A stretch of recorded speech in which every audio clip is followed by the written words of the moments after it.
to Mature Living. I'm Mary Yanez, Director of the Senior Adult Program. And of course, this is a show that provides information for the community, for seniors, for families, for anybody that would listen. And so we have a very important program coming up, a beautiful health fair that's coming up. And it's really sponsored through Adult Protective Services. And the community comes together. We're at Bassett Center, and I've got a couple of guests here that are regulars here on the show, Felix, Cabrera, and of course, we've got Grace Ortiz joining us. And tell me what y'all do at APS, because I know you have a lot of duties and responsibilities. At Adult Protective Services, we investigate cases of abuse, neglect, and exploitation. Unfortunately, we're very much underreported, Miss Mary. And you know, we need to raise awareness. For every case that we receive, there's 14 people who are still in a state of abuse, neglect, and exploitation. And that's an astounding number. And so because of that, May is Older Americans Month. We want to celebrate and raise awareness and have individuals understand how important it is to report to Adult Protective Services. Yes. Yeah, and last year we had estimated about 3,900 cases reported, but we figure that's just a minute amount of what's out there. It happens. It's something that's kind of undercover. People don't like to talk about it because, you know, your granddad, your father, people that abuse them most of the time, unfortunately, is family members, because they're the ones that are always close, there. yeah. And it's extremely tough to somebody that's, you see when they were in their 20s and 30s, you know, happy-go-lucky. Now they're like a child because you have to take care of them. In the health fair, we'll have shots, anything that the community needs, and show them that there's a lot of stuff available out there with our vendors coming in and showing them what is available to the elderly, the disabled, and the families. Are you still accepting vendors or exhibitors, organizations that help the elders? Yes, absolutely. We're looking out for vendors. So if anybody's interested, they can call myself or Felix. My number's 834-5772. We haven't even said where it's going to be, what time. Exactly. Tell us about that. It's a Saturday, right? It's going to be on May the 7th at Bassett Place from 10 to 2. 10 to 2, Bassett Place. We want a cross-section of vendors. Yes. Because everybody, you know, some people will say, well, I'm not elderly, I don't need that. But you know somebody that's elderly. We all have someone. We have a neighbor. We have friends. Uncle. We have family members who are elderly. We just want them to know they can go one stop on a Saturday, enjoy some entertainment. We're going to have seniors entertaining the seniors. And we just want them to know there's a place where they can go and get a little bit more information and see what we can do to help those who are most vulnerable in our community. I think this city has just kind of exploded with seniors, active seniors, entertaining seniors in different aspects. We just talked about the environmental Earth Day. Earth Day, yeah. And they want the seniors to go and dance. It's perfect. It's perfect. To go and perform, and they're happy to. I want you to know. Absolutely. They want to get out there. They want to show off their skills. And one day, Miss Mary, you and I are going to be out there entertaining. Line dancing. Guarantee it. Absolutely. Dancing, yeah. Okay, so let's talk a little bit about you know, some of the other things that you all get involved with, Adult Protective Services, just to tell the community how active you all are here in this community. I understand you're visiting other cities. Are they kind of adopting what we're doing? They are trying to learn from us. We do have a conference in October. Hopefully I'll be back and we'll be able to talk about it with you so we can raise awareness to the community about exploitation against our seniors. But yes, we have expanded. We're working more out in Midland and in San Angelo and in our outlying counties. But there's just a need, a huge need. And so we're involved in a lot of community events. When I say task forces, we've got the hoarding task force. We've got yes, that's the one where people hoard, and we can talk about it and we can figure out how to help those individuals. And we have the extreme weather task force, where we give out free fans and free blankets to the needy in our community. We'll be kicking that off probably the end of April and start getting the free fans to those individuals who need it. We're trying to prevent deaths because of the extreme weather. We're involved in ANDA, which is our area networking for persons with disabilities and the aging. Just Felix and I just have learned that in order for us to make an impact and a change, we've had to get involved. You have to. We sit on the Suicide Coalition. Money Follows a Person. We sit on the Disproportionality Coalition out in the Northeast. different associations, because again, it's a cross section of, you want to reach as many people as you can, because if you talk to one person, they'll talk to three. Those three converts it to 9, and it just keeps going on. And we want to include everybody in there.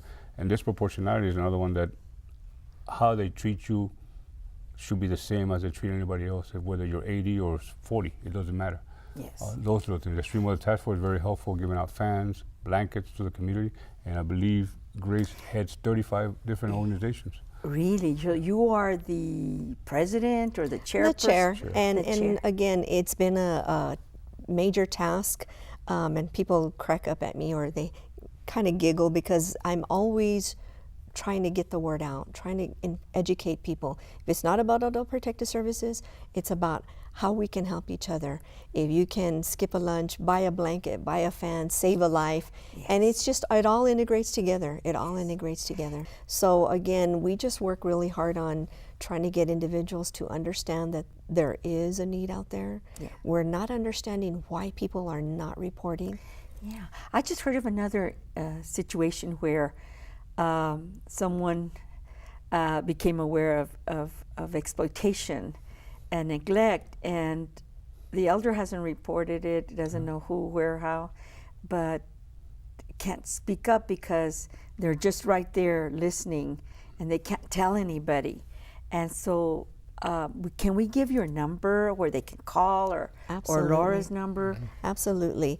The intake, the hotline where you can report abuse, neglect, or exploitation is 1-800-252-5400. It's open 24/7. It can be English or Spanish. You can be anonymous. And something I want to stress that people don't understand is Texas is a mandated state. So it states that it's a law. If at any time you suspect, that's all we need. If you suspect any abuse, neglect, or exploitation, you're supposed to be reporting to Adult Protective Services. And if you don't, It can be a Class A misdemeanor. And so you can get charged so for it. doctors, nurses, neighbors, family members, anybody. Anybody that's in Texas is mandated to report if they suspect an abuse. Suspect. And to tell you, we have such a cross-section of cases. We had a gentleman, 3 weeks ago, they found him wandering, lost, U.S. citizen, had his card, passport, couldn't tell us where he's from. We ran a background, working with El Paso police, found out he was from Denver, his last major address. We finally got him to put the picture up in Denver, and within 1 hour his son called. That's my dad, I haven't seen him. So we're like, okay. How did he get And here? when was the last time you saw your dad? 13 years ago. He was lost for 13 years. Since 2003.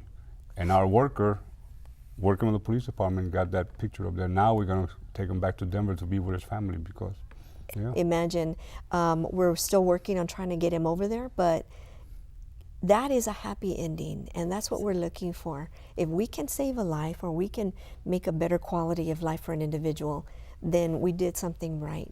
And that's what we're trying to do. We're not trying to put anybody in a nursing home. No. We just want them to live happily, safely, with quality, with respect, and that's how we should all live. Yes. My number, if anybody wants to call and just, we have people who call and say, Grace, I have a question. You can call me at 834-5772, and that's my office number, and Felix's number. 834-5767. Another way to report, if you don't want to get online and wait for so long, go to www.texasabusehotline.org. You'll go up on the internet, and you can put as much information in there as you want about the case, and that's another way. We'll still get the case if it's approved, and within 24 hours somebody will call you, find out what's going on, and follow up and start the investigation. Yes. And what we want is, you don't have to be the decision maker. Let us be the decision makers. Yes. Because we never know. All you need to do is report that you suspect. That's it, Exactly. suspect. And then you take over, and if everything works well, that's good. Yes. Thank you, Felix, Cabrera, Grace, Ortiz, Adult Protective Services representatives. They're out in the community, and we really appreciate your work and your interest in this community and keeping our elders safe. Thank you so much. Thank you for inviting us. Doing a great job, both of you. And we'll see you at Bassett.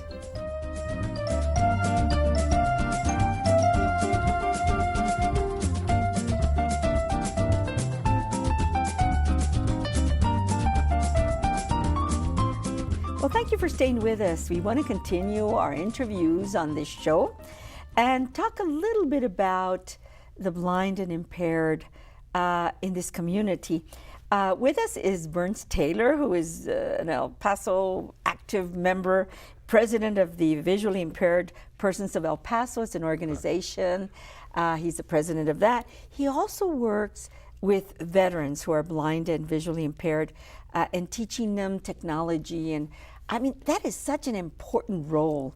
But I want you to, to know him a little better. Who is Burns Taylor? May I ask, Mr. Taylor? Well, were you born blind or? No, I was blinded in a shooting accident when I was 3 years old. Yes.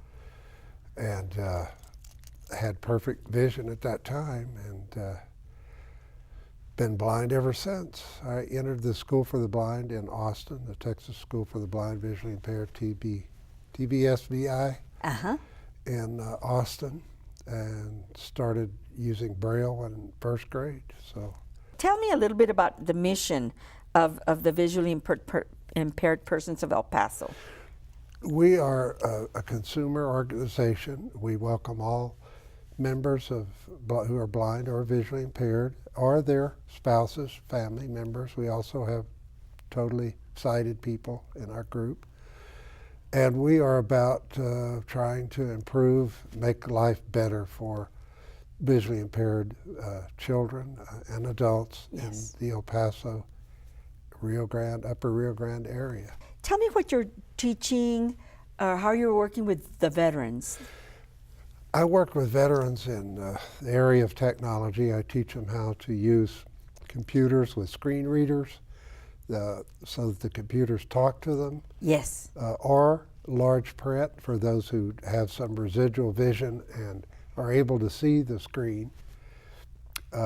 We can enlarge it so that they can see the letters better.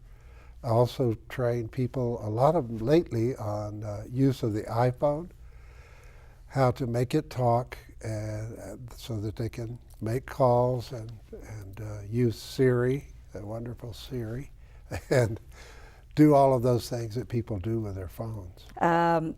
You're going to talk a little bit about Braille literacy? Braille literacy. Tell me about that. Well, sort of, and this is a very timely subject because it's the 200th anniversary of the birth of Louis Braille, Louis Braille was a Frenchman who actually invented Braille in the beginning, and he taught blind students in Paris at a special school. And thanks to him, we have the wonderful system of Braille, the medium of Braille today. There are various levels of Braille. There's a beginning Braille, which is simply, they're a group of 6 dots. Yes. And with those 6 dots, I believe it's 144 different combinations you can make with those 6 dots. Wow. And so then there is a complete alphabet in Braille, A, B, C, the conventional alphabet, each letter. Then you move up to what's called contracted Braille, which involves using, sometimes one letter will represent a word, or you'll have contractions like LESS, NESS. So in that way, it's a little like shorthand.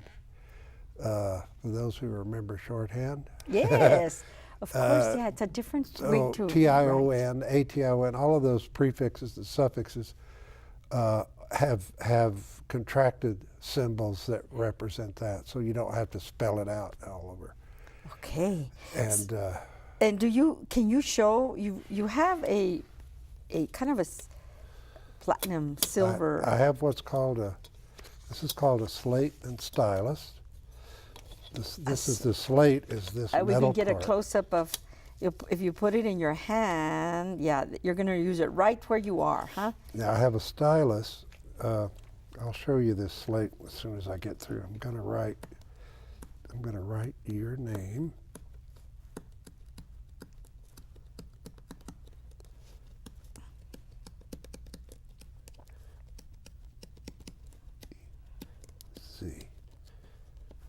Now you'll notice that this slate, it's open on the top, and the bottom is, Okay, we can show you'll that. see the 6 dots over and over again. here And on you the open it bottom. up again for me? Will you yeah. open it up again for us? Yeah. There you go. And so when you punch through from the top, it goes into to the these, bottom, yeah. these cells down here and makes the letters. And here, Is Miss Mary, is your name. is my name In in Braille. Braille. Is there a top? Oh yeah, the little There's a- nubs or the little points are facing up. Yeah. And this says Mary. Says Mary Yanez. Oh my goodness! Yeah. Oh, I'm going to treasure this. Now you'll notice that Mary there's a Yanez. single dot in front of Yes. the M and in front of the Y. That's a capital. That's, means that's capital. a sign that is an uppercase letter. Wow. So I And know- so someone that is blind touches the dot, the little in the little indentions. What do they call them? Dots. Yeah. And they can know what letter it's spelling. Exactly. What is the book that you brought? This Tell me book- what. Show me the. It's what I borrowed from my wife. Oh, you did? It's actually a music book. I'll open that up so you can see what a book looks like. It's just a Oh. lot of dots. A lot of on dots? each side of the page. Yes. And This is actually a music book. There's a separate symbology for music signs and all of that, so that you can read music as well. There is Braille music, but it's a different from it's just like print music is different from print, right? Yes. Yes. You look at a staff and it's like, what the heck is this? So Well, Vic- Braille music's the same way. Same way. It's That is- different from the regular letter yes. writing. Do people study Braille that are sight? Some do, yeah. Especially people who teach it.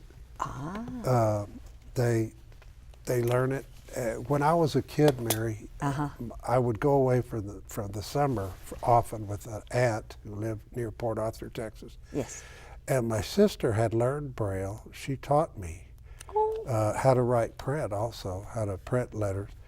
But she would send me a letter in Braille, and it was just, I can still remember getting that letter and opening it up and reading that Braille letter from my sister. It's like, oh Oh my God. my God. It's a letter from home, and It's a- nobody else can read it but me. That's right. It's private. It's like a secret, secret Yes. language. How awesome. But most sighted people read Braille from the back side.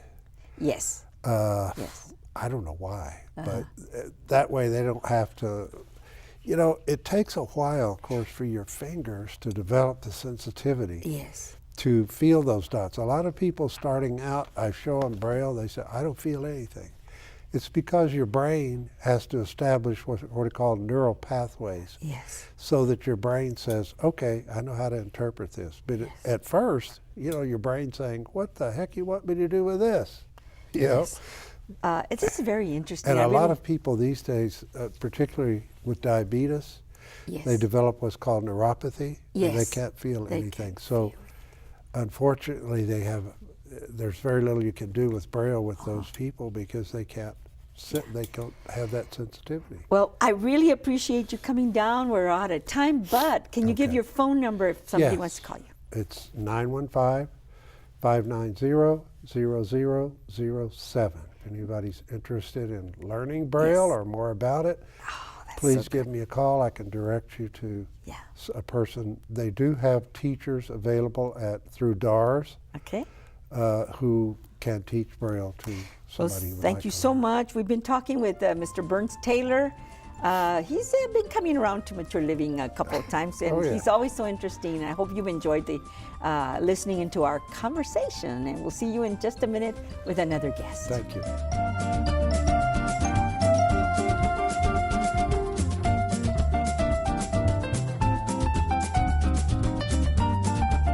I wanted to invite a wonderful lady that is in charge of the Children's College through the Continuing Education Program, Melissa Sanchez, and she's brought me one of her catalogs that she prints for the Children's College and the personal enrichment classes. One of the goals, and thank you for being with us, Melissa. Thank you for I know having this me. is one of your first time maybe coming on Yes. Mature Living? Yes, it is. One of our goals this year is to bring about awareness about our classes, to increase enrollment with our institution, which is the best place to come to college, to start and to finish. And so I thought that if we invited you to come talk about the summer classes for the Children's College and personal enrichment, that we would increase enrollment, and hopefully you get a lot of calls. And I want us to say, where did you hear about our classes? Was it on Mature Living? So that we can find out if we're really making an impact. Right. Thank you for being with us. Oh, thank you for inviting me. Tell me a little bit about yourself and when you came to work at the college in the personal enrichment office. Oh, well, I started about maybe 15 years ago, so yeah, I've been working for the college for that long, and they've been really good to me at the college, and I've grown there. Obviously, I graduated, and continue to do my studies there as well, and I enjoy it. And now I get to offer classes for not only for children but also for the adults, for personal enrichment. Yes. Tell me a little bit about, which one do you want to start with? Children's College for the summer, or do you want to start with the personal enrichment side of your department? I guess we could start with the personal enrichment side if you want to start with that. Yeah. That one is mainly, personal enrichment is for adults, of course. We offer about maybe 50 classes every semester, which is all year long, which is spring, summer, and fall. And this is for anybody that's interested in any kind of extracurricular activity, as far as painting. Our popular classes are cooking as well. Really? Baking? Cooking, yes. Cooking? Yeah. Even for diabetics? Yes, well, we have a healthy cooking. Healthy cooking? Yes, that we have in the summer. That's and super salads that we also do in the summer. Since it's the summer and everybody wants to eat light and, Get on in their bathing suits? Yeah. Yes, so those are the popular one. We also popular is dancing. We have ballroom dance and line dances, and they're typically offered in the evenings. That way, if they work full time during the week, they can come in the evenings, take a class, and have fun, and learn at the same time. The creative arts are also the crafts and all those are very, very popular. Yeah, the one that's under the craft is the sewing. I love what you call your cooking classes. Fiesta flavors. Yes. You really get creative in your terms. I want to develop a little class schedule for our senior adult program in our classes, which are free. Of course, yours aren't free, but there's very reasonable prices. Yeah, they begin, I believe, but they range from $50 to $60 and up. Yes, great. Now tell me about the Children's College, because we see kids at the different campuses. Valle Verde is a very popular campus for the kids. Tell me about the Children's College and what you offer. And many times the grandmas and the grandpas are with the kids, as they're taking their classes. Tell me about it. Right. Well, that one, we've been offering classes for many years since I began. Yeah. And our biggest enrollment, of course, obviously is in the summer, but we do offer it year-round, fall and spring. Okay. And when we do fall and spring, we typically offer those on Saturdays, on the weekends. Yes. That way kids can continue to go to their school. And then in the summer, I try to also include summer camps, which are during the week. Oh. Yeah, that way when kids are out of school, they can attend summer camps during the week here at the college, at the community college. What kind of summer camps? Which are the titles of your summer camps? To name a few, we have the one that's really popular that I do typically in the summer is a Lego Mindstorms camp. Yeah, that one's really popular. My great grandkids love Legos. they don't live here, so right. That one is popular in the summer, and of course we also got our basketball camp, volleyball camp. Sports. Yeah, so a lot of to keep them busy, to keep the kids busy. Yes, a lot and of learning. sports. Yes, that's wonderful. So you have kind of interesting titles for your program, Young Rembrandts, and that's art. Right? Yes, that's actually one of our partners, Young Rembrandts. We partner with them. They send their instructors. They have professional drawing instructors that they send them to us. We we set up the class for them, and they help out with the kids. And they do cartoon drawing. And, yes. And just beautiful. Yeah. And they have really great ones in the summer. I know our summer won't come out. Registration won't start until May the 2nd. But they have a really neat themed new stuff for the summer. Wonderful. How about music? Do you have guitar for teenagers? And sometimes languages also, ESL and things like that. Yes, we do. I started the ESL program. They start at 7 years old. So those are needing to speak a little bit better in English. We have the ESL. And then aside from that, we also have Spanish for kids, the ones that want to learn Spanish. Very good. Mm-hmm.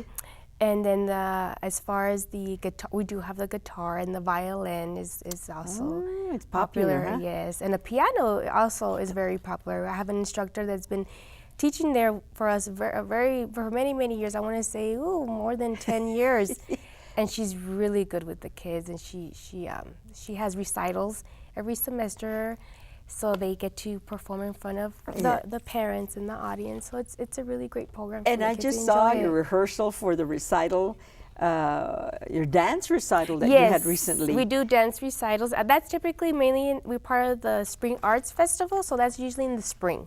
So more or less around March, April when we do those dance recitals. So when is first day of registration for continuing education for the summer? Is it going to be Monday, May the 2nd? Yes, May 2nd. May 2nd, okay. And so they can start registering, they don't even have to wait till the books come out, right? No, actually, the book should be available online the last week of, April. Okay. And May 2nd, they can come in, and we should have the books available already, the catalogs, when they come in, and they can register. And so can people register online, and what do they need to register online? Do they need an EPCC ID number? Yes. Okay. The ones that can take advantage of our online registration, they have to be returning. Okay. So for first-time students, they do have to come in. Okay. And register in person at any of our campuses. But then after that, they can take advantage and do the online registration with their EPCC ID. Very good. Well, you're doing a great job over there in that continuing education office, the personal enrichment, and of course the Children's College. Yes. And of course, we're trying to do a good job with our seniors program, the senior adult program, and we have so many students really that I say, whoa, how can I open more classes? But definitely we have the same registration process, and so we hope we're serving the community, and I know you feel the same way, in a very positive way for families. Oh, of course. Yes. Yes. And the main objective for Children's College is to encourage students to come to college. And I know it's a big place, and some of them are to get a little nervous, but that's where we're here, for them to take a class, have fun, and encourage them to take classes and graduate from El Paso Community College one day. That's beautiful. If you are interested in taking senior adult program classes, which are free, the personal enrichment classes or children's classes, would you please, you can call Melissa for the personal enrichment and the children's classes, and if you mention Mature Living, she'll know that you learned about her program here. So give us your number where they can call. Well, they can contact me. My office number is the 831-2089. That's my direct line at the office, and they can certainly call me at any time. And if I'm not there, any of the other ladies there are willing to help as well. Well, and if you want information about the seniors classes, you can call the Senior Adult Program at 831-7801, and we'll see you all next week.